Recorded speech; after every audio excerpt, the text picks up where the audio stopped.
ദൈവവചന ചിന്തകൾ കേൾക്കുന്ന എല്ലാ മാന്യ ശ്രോതാക്കൾക്കും ക്രിസ്തീയ വന്ദനം. ഇയ്യോബിൻ്റെ പുസ്തകം 19 അധ്യായം 2 വാക്യം, നിങ്ങൾ എത്രത്തോളം എൻ്റെ മനസ്സ് വ്യസനിപ്പിക്കും എന്ന് ചോദിക്കുന്ന ഇയ്യോബിൻ്റെ ഒരു ചോദ്യമാണ്. ദൈവത്തോട് കൂടെ വസിപ്പാനും ദൈവത്തോട് കൂടെ ഇരിപ്പാനും ആഴമായി ആഗ്രഹിച്ച് ജീവിതത്തിൽ മുൻപോട്ട് കടന്നു പോകുന്ന ഇയ്യോബിൻ്റെ ജീവിതത്തിൽ ഒട്ടും താങ്ങുവാൻ കഴിയാത്ത തലങ്ങളിൽ തൻ്റെ മനസ്സിനെ വ്യസനിപ്പിച്ചുകൊണ്ടിരിക്കുന്ന ആളുകളോട് താൻ ചോദിക്കുന്നത്, എത്രത്തോളം നിങ്ങൾ എന്നെ ഉപദ്രവിച്ചുകൊണ്ടിരിക്കും എന്ന് ചോദിക്കുന്ന ഒരു ചോദ്യമാണ്. എസ്തേറിൻ്റെ പുസ്തകം 4 അധ്യായം അതിൻ്റെ 1 മുതലുള്ള വാക്യങ്ങളിലേക്ക് നാം കടന്നു വരുമ്പോഴും അവിടെ രേഖപ്പെടുത്തപ്പെടുന്നത് മൊർദെഖായിയുടെ ജീവിതത്തിനകത്ത് മുൻപോട്ട് കടന്നു പോകുവാൻ കഴിയാത്ത തലത്തിലുള്ള വ്യസനപ്പെടുത്തുന്ന, വ്യസനിപ്പിക്കുന്ന, ഭാരപ്പെടുത്തുന്ന അനുഭവങ്ങളിലൂടെ തന്നെ കടത്തിവിടുന്ന ഒരു രംഗമാണ് നമുക്ക് കാണുവാനും മനസ്സിലാക്കുവാനും കഴിയുന്നത്. ആ സാഹചര്യത്തിൽ മൊർദെഖായി ദൈവത്തിൻ്റെ സന്നിധിയിൽ തൻ്റെ വസ്ത്രം കീറി രട്ടുടുത്ത് വെണ്ണീർ വാരി ഇട്ടുകൊണ്ട് പട്ടണത്തിൻ്റെ നടുവിൽ ചെന്ന് കൈപ്പോടെ അത്യുച്ചത്തിൽ നിലവിളിക്കുന്ന ഒരു സാഹചര്യം തൻ്റെ ജീവിതത്തിൽ കടന്നു വന്നു എന്ന് പറയുമ്പോൾ അത്രമാത്രം തൻ്റെ മനസ്സ് വ്യസനിപ്പാനിടയായിത്തീർന്നു എന്നുള്ളതാണ്. ആ വേദനയോടുകൂടി ദൈവത്തിൻ്റെ സന്നിധിയിൽ കഴിച്ച അപേക്ഷകളും പ്രാർത്ഥനകളും കേട്ട് മൊർദെഖായിക്ക് വേണ്ടി അത്ഭുതം ചെയ്ത ഒരു ദൈവത്തെക്കുറിച്ചും നമുക്ക് കാണുവാനായിട്ട് സാധിക്കുകയാണ്.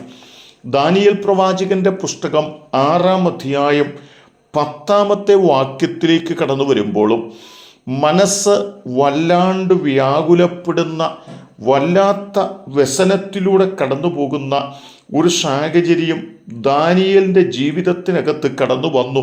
താൻ എന്താണ് ചെയ്തത്? തൻ്റെ ആരാധനാ സ്വാതന്ത്ര്യം, തൻ്റെ പ്രാർത്ഥനാ സ്വാതന്ത്ര്യം നഷ്ടപ്പെട്ടതുപോലെ രാജാവിനെ മാത്രമേ ആരാധിക്കാവൂ എന്ന് പറയുന്ന ഒരു കൽപ്പന നിലനിൽക്കെ കടന്നു വന്നിരിക്കെ ദാനിയേൽ മാളികമുറിയുടെ വാതിൽ തുറന്ന് അതിസങ്കടത്തോടെ തൻ്റെ ഉള്ളിലൂടെ കടന്നു പോകുന്ന ആ വേദനയുടെ നടുവിൽ ആഴമായി പ്രാർത്ഥിക്കുന്ന പ്രാർത്ഥന നമുക്ക് കാണുവാനായിട്ട് സാധിക്കുന്നുണ്ട്. ദാനിയേലിൻ്റെയും ഹൃദയത്തെ വല്ലാണ്ട് വേദനപ്പെടുത്തിയ ഘട്ടത്തിൽ താൻ പ്രാർത്ഥിച്ച പ്രാർത്ഥനകൾ തൻ്റെ ജീവിതത്തിനകത്ത് വലിയ വിടുതലിലേക്ക് തന്നെ നയിപ്പാനിടയായി തീർന്നിട്ടുണ്ട് എന്നുള്ളതും ആ തിരുവചനത്തിനകത്ത് കാണുവാൻ കഴിയുകയാണ്. ഇയ്യോബും അത് തന്നെയാണ് പറയുന്നത്. എനിക്ക് വേണ്ടതുപോലെ മുൻപോട്ട് പോകുവാൻ, പ്രാർത്ഥിക്കുവാൻ, ആരാധിക്കുവാൻ കഴിയാത്ത തലത്തിൽ എൻ്റെ മനസ്സിനെ വ്യസനിപ്പിച്ചുകൊണ്ടിരിക്കുന്ന നിങ്ങളുടെ ഈ പ്രവൃത്തി എത്ര കാലമുണ്ട് എന്ന് ചോദിക്കുന്ന ചോദ്യമാണ്. എന്നാൽ ആ ചോദ്യത്തിൻ്റെ മുൻപിൽ ഇയ്യോബിനോട് സർവശക്തിയുള്ള ദൈവം പറഞ്ഞത്, നിന്റെ വ്യസനം മാറ്റി നിന്നെ സന്തോഷവാനാക്കുന്നൊരു ദൈവമാണ് ഞാനെന്ന് ഓർപ്പിച്ചെങ്കിൽ, എന്നെ കേൾക്കുന്ന പ്രിയപ്പെട്ടവരെ, മറ്റുള്ളവർക്ക് നമ്മുടെ മനസ്സിനെ വല്ലാതെ വ്യാകുലതയിലേക്ക് കൊണ്ടുപോകാൻ കഴിയും. എന്നാൽ അതിൻ്റെ നടുവിൽ നമുക്ക് വേണ്ടി പ്രവർത്തിക്കുന്ന ഒരു ദൈവമുണ്ടെന്ന് വിശ്വസിച്ചുകൊണ്ട് നമുക്ക് മുൻപോട്ട് പോകാം. അതിനായി നമുക്ക് നമ്മെ സജ്ജരാക്കാം, നമുക്കൊരുങ്ങാം. ദൈവം നമ്മെ അതിന് സഹായിക്കട്ടെ.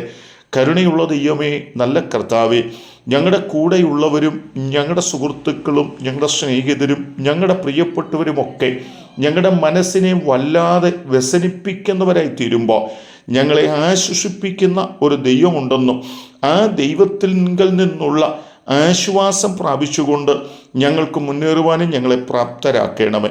ദൈവം ഞങ്ങളെ സഹായിക്കുന്നത് കൊണ്ട് സ്തോത്രം. യേശു കർത്താവിൻ നാമത്തിൽ തന്നെ ആമേൻ.